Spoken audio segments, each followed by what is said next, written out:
Assalamualaikum warahmatullahi wabarakatuh. Salam jumpa lagi dengan pelajaran prakarya dan kewirausahaan. Dan salam sukses.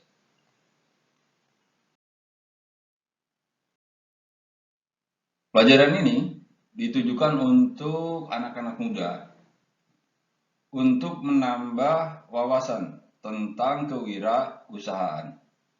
Dan mudah-mudahan setelah menonton video ini, banyak anak muda yang mau dan senang terjun ke dunia usaha. Sehingga dengan hadirnya anak-anak muda yang kreatif dan inovatif, itu dapat menambah atau membuka lapangan kerja, terutama di daerah-daerah. Nah, itu adalah tujuan yang diharapkan dari pelajaran prakarya dan kewirausahaan ini. Baik, pada pertemuan kali ini kita akan membahas tentang perencanaan usaha pengolahan makanan awetan dari bahan pangan nabati. Nah, ini adalah pokok bahasan pada pertemuan kali ini.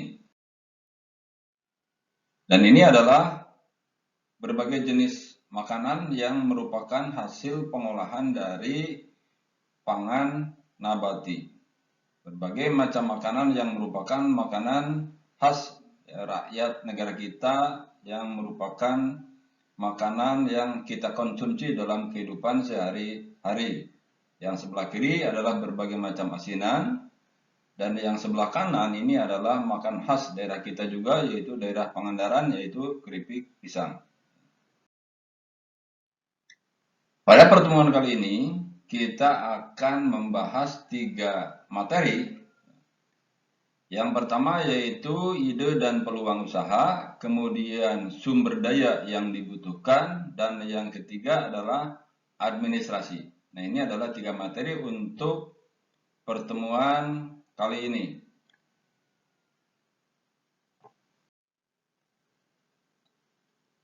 Baik, kita mulai. Kita tahu bahwa Indonesia merupakan negara yang kaya akan sumber daya alam yang sangat beragam, tak terkecuali hasil buminya.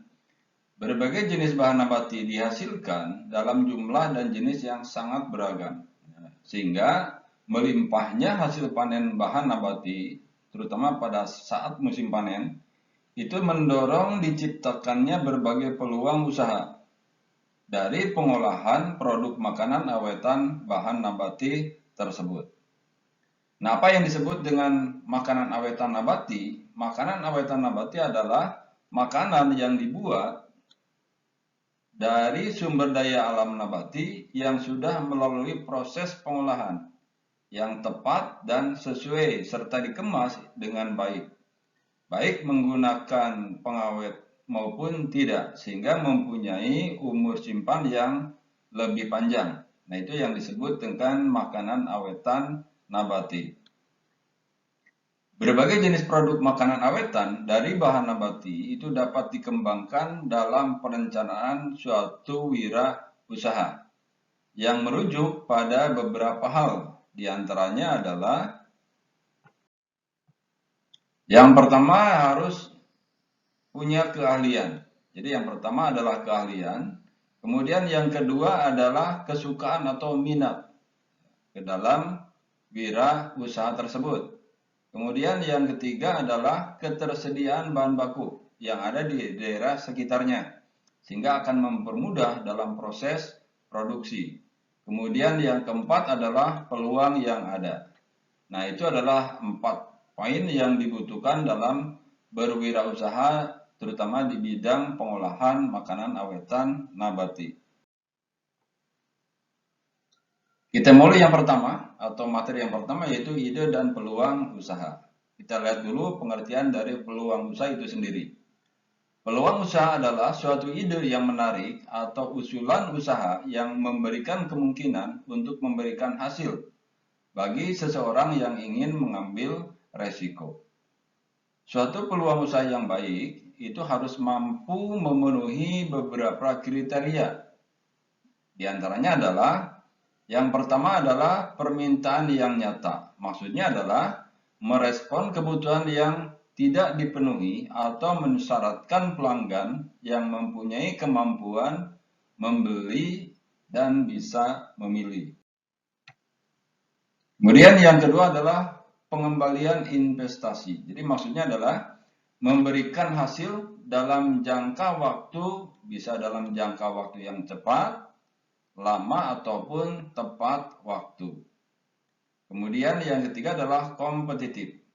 Artinya adalah dapat mengimbangi atau lebih baik atau sama dari sudut pandang pelanggan dibandingkan dengan produk yang tersedia. Kemudian yang keempat adalah mencapai tujuan, yaitu memenuhi tujuan dan aspirasi dari orang yang mengambil resiko. Kemudian yang kelima adalah ketersediaan sumber daya dan keterampilan yang terjangkau dari segi sumber daya ataupun kompetensi dan persyaratan hukum. Yang kedua adalah sumber daya yang dibutuhkan. Nah, untuk sumber daya sebenarnya ini sama saja dalam semua dunia usaha. Jadi ada 6 poin ya yang dikenal dengan istilah 6M. Ya. Yang pertama adalah manusia yang menjalankan usahanya. Kemudian money atau uang, yaitu permodalan. Yang ketiga adalah material atau bahan baku yang dibutuhkan dalam kegiatan usaha. Yang keempat adalah mesin atau mesin atau alat yang dibutuhkan untuk mempermudah dan mengefisiensi kegiatan usaha. Yang kelima adalah metode. Dan yang keenam adalah market atau pasar. Maksudnya adalah kemana barang yang kita produksi tersebut itu akan dipasarkan, segmen mana yang akan diambil, dan lain sebagainya.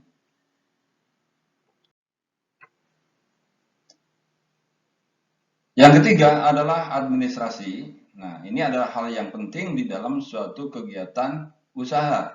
Nah, apa yang dimaksud administrasi?